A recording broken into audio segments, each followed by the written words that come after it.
esto sí lo quiero hacer porque nuestro taller literario tiene que seguir, ya vamos a terminarlo, no me voy a pasar la vida contando cosas del taller literario, pero ya que hemos hablado de las tres patas sobre las cuales se para el relato, la narración, es un taller de narrativa, no de poesía, por supuesto, ni de ensayo, que son la historia, los personajes y la atmósfera, el ambiente, el escenario. Ahora vamos a contar cómo se desarrolla, vamos a ver cómo se desarrolla la historia. Y es muy curioso porque esto, la primera vez que yo la encuentro codificada, seguramente es la primera vez que se codificó, o es la primera vez que sabemos que se codificó. Quizás en el pasado se codificó y no lo tenemos registrado porque tanto se ha perdido al paso de los años, pero fue Aristóteles el que en su poética, que yo creo que es una lectura indispensable para todo escritor de narrativa, en la poética, Aristóteles establece qué es lo que tiene que pasar en una obra. Él está pensando en la dramaturgia, pero es perfectamente aplicable a la narrativa, que finalmente la narrativa es una dramaturgia que ocurre en la cabeza del lector a través de la literatura. Tienes que tener un personaje, que puede no ser una persona, y es un personaje que a lo largo del enfrentamiento con alguna circunstancia desusada, cambia. Y el cambio que se produce es la culminación de la narrativa. ¿Cómo se expresa esto en la estructura clásica del cuento? El cuento, en su visión clásica, consta de tres partes: planteamiento, nudo, desenlace. Los chistes tienen planteamiento, nudo y desenlace. Había una vez un perrito, había una vez un reino muy, muy grande. El señor Fulanes le gustaba desayunar croquetas. Hay un planteamiento que te hace la oferta, te pinta la escena a la que estás entrando. ¿Qué está pasando? ¿Qué ocurre? Voy a utilizar un ejemplo de un cuento mío, porque son los que mejor conozco, que es el libro de García. ¿Qué ocurre? Un señor viene caminando por la calle y de pronto ve una puerta de una librería, García Libros Raros, un letrero que dice García Libros Raros, que nunca había visto, y él dice, si he pasado por esta calle, viene con 2 copas de más, yo había pasado por esta calle y nunca había visto esta librería. Es el planteamiento. Al planteamiento sigue un nudo, el acontecimiento que exige que cambie el personaje. Puede ser lo que sea, puede ser la muerte de alguien, puede ser la llegada de un visitante, puede ser el inicio de una guerra, puede ser el nacimiento de un hijo, puede ser el encontrarse con un viejo amigo. Un acontecimiento que da la vuelta de tuerca a la vida, a lo normal que pasaba hasta ese momento, a lo que está planteado. Al señor González le gustaba desayunar croquetas todos los días. Un día, el gobierno había prohibido la salsa bechamel. El señor González estaba desolado. ¿Cómo podía desayunar croquetas si no había salsa bechamel? Tenía que conseguir salsa bechamel, aunque fuera clandestinamente. Fue así como el señor González entró en el mundo del tráfico de salsa bechamel. Ya, es absurdo, pero es un ejemplo para que se entienda que el nudo es el cambio, la alteración de la realidad que va a provocar una serie de acciones que provoquen la transformación en nuestro personaje. A veces la transformación es que no pase nada. En los cuentos de horror antiguos, en los cuentos de terror antiguos, estaba un mundo muy bonito. Había un monstruo horroroso, Frankenstein, Drácula, el monstruo de la Laguna Negra, lo que fuera. Se combatía el monstruo, se le ganaba y entonces todo volvía a la normalidad. El desenlace era el regreso al planteamiento inicial. Esto era aburridísimo, porque en realidad cuando te enfrentas a una cosa así aterradora, pues las cosas nunca vuelven a la normalidad. Y entonces los cuentos de terror de un tiempo para acá, digamos que los relatos terroríficos de Edgar Allan Poe para acá, y salvando mucho las distancias con lo peor de Hollywood, son donde no puedes volver a la normalidad. El monstruo ya se desató, tienes que cambiar, tienes que actuar distinto, ya sabes que hay vampiros, ahora tienes que estar protegido contra los vampiros, y entonces probablemente desarrollas un libro tan maravilloso como Soy Leyenda.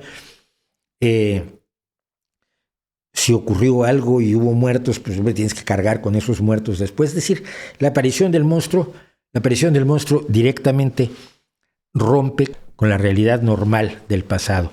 La forma en que manejamos el nudo es la que mantiene el interés del lector. He hablado mucho de la suspensión de la incredulidad, de la suspensión del asombro. Uno establece un contrato con el lector.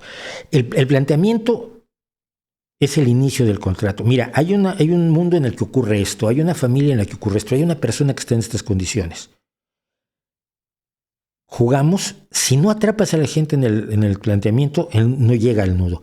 Pero en el nudo no los puedes perder. Tiene que ocurrir algo lo suficientemente interesante. Hablé mucho de que no puede ser lo que está ocurriendo, no puede ser aquello, cosas de lo más normal del mundo. La gente que te dice, tengo una novela en mi vida. Todo el mundo cree tener una novela en su vida, pero las novelas reales, las cosas son diferentes a la vida real. Precisamente es lo que les da su calidad literaria, artística y razonable. Entonces, ¿qué historia, qué acontecimiento es el que puede ocurrir que lleve a cambios tales que cuando termines, cuando llegues al desenlace, se resuelva, se desate ese nudo y llegues al desenlace, el lector pueda decir, vale, tenías razón, el contrato que hicimos lo has cumplido, me has entretenido, me has divertido, me has llevado por lugares que yo no esperaba, que son distintos de mi vida, y has llegado a una conclusión que no me habría yo tampoco esperado. El desenlace en el cuento clásico es el final sorpresa. Yo no estoy tan seguro de que sea necesario el final sorpresa, pero sí estoy seguro que es lo más eficaz.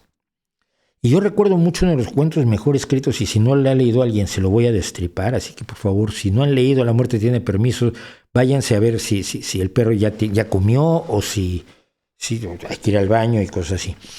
Pero en La muerte tiene permiso, un grupo de personas en una asamblea de agricultores, unos campesinos se levantan y piden permiso para matar al presidente municipal.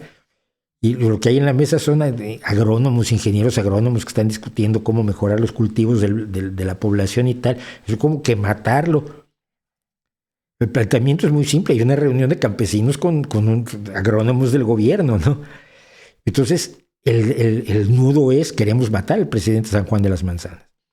Entonces, a lo largo de los siguientes momentos del cuento, los habitantes de San Juan de las Manzanas van contando todos los atropellos a los que han sido sometidos por la bestia que tienen de presidente municipal, a tal grado que los agrónomos, aterrorizados por la bestia que se ha desatado en contra de esta pobre gente, dicen, se concede a los habitantes de San Juan de las Manzanas permiso para lo que solicitan. Lo cual es un final, un desenlace inesperado. Bueno, esto se atreven a autorizar que se asesine al presidente municipal. Y entonces viene la última vuelta de tuerca que hace que el cuento sea lo mejor, y lo escribió además uno de los hombres los escritores a los que más he querido, que es don Edmundo Valadez, mi profesor y amigo. Y termina diciendo el portavoz de la gente del pueblo, dice, pues muchas gracias por el permiso, pero como nadie nos hacía caso, desde hace unos días el presidente municipal de San Juan de las Manzanas está difunto. Ya están pidiendo permiso para hacer una ejecución que ya hicieron. Planteamiento, nudo, desenlace. Contrato de suspensión de la credibilidad, suspensión de la incredulidad, suspensión del asombro y final sorpresa son los elementos que crean la narración tradicional. La narración exitosa. Cuando los Avengers ganan, destruyen todo, destruyen a Thanos y... ¿Son los Avengers? No me acuerdo quién destruye a Thanos. Es que yo me hice ya un lío con las películas. Pero cuando destruyes a Thanos y todo vuelve a la normalidad, esa normalidad no es tan satisfactoria como el que todo haya cambiado y en el siguiente capítulo tiene que ser diferente porque no se volvió a la Arcadia.